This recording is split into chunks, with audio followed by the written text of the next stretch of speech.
2024 সালে বাংলাদেশের নির্বাচন সহ বিশ্বের 64টি দেশে নির্বাচন হওয়ার কথা। এর মধ্যে আমেরিকা নভেম্বরে নির্ধারিত, জুলাইতে ইউকেতে নির্ধারিত, ভারতে নির্বাচন শেষ পর্যায়ে।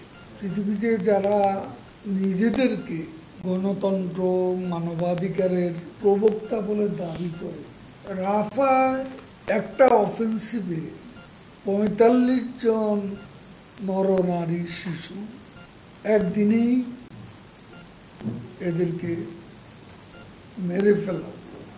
সারা দুনিয়া এমনকি ইউরোপীয় ইউনিয়নও কন্ডেম করল। সেখানে যদি গণতন্ত্রের প্রবক্তা, মানবাধিকারের প্রবক্তাদের পক্ষ থেকে জন কিরবি নিরাপত্তা উপদেষ্টা বলেন রাফার অফেন্সিভ এখনো হোয়াইট হাউসের রেড লাইন অতিক্রম করে, তাহলে গণতন্ত্র কোথায় থাকে, মানবাধিকার কোথায় থাকে?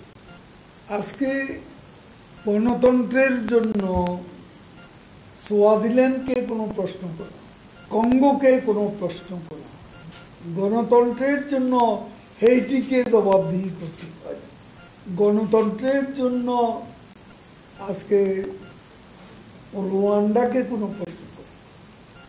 আমরা নির্বাচন নিয়মিত করে আসছি, সাংবিধানিক ধারাবাহিকতা আমরা বজায় রাখি।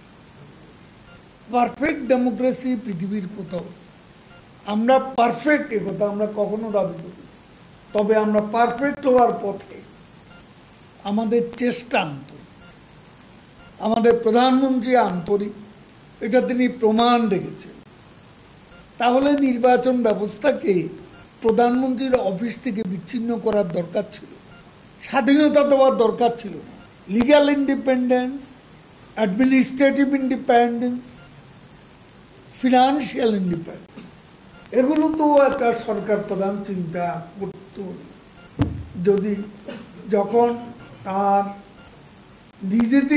নিজেরই অধীনে ছিল পুরো নির্বাচন ব্যবস্থা, 2009 সাল পর্যন্ত বাংলাদেশে সেটাই ছিল।